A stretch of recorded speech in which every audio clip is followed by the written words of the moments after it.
the bridegroom, the new wine, the new patch, the Son of Man, He is the only one who is not corrupted by coming in contact with sin. Because He has in and of Himself His own holiness, His own light, His own goodness.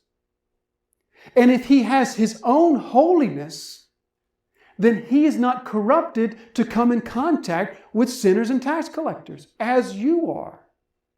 It's like, imagine just the most vile, stinking, rotted pile of garbage you can imagine.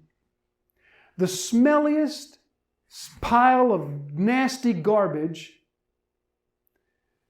with a ray of sunlight shining onto it. Now, I don't care how stinky that garbage is, that ray of sunlight is not affected by that garbage, is it?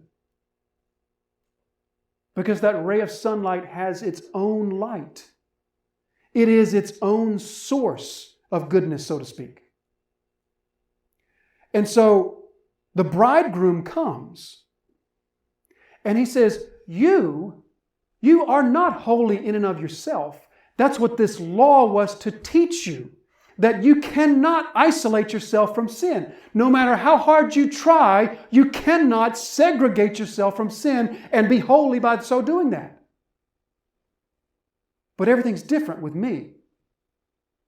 Because I'm the bridegroom. I'm the new wine.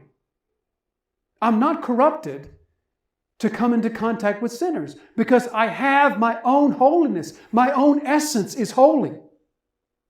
And so what you should have learned from the law is that you cannot possibly isolate yourself enough.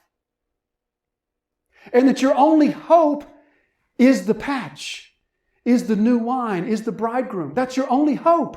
And they didn't get it. But that's Jesus' whole point. That's why Mark is hammering this point over and over again.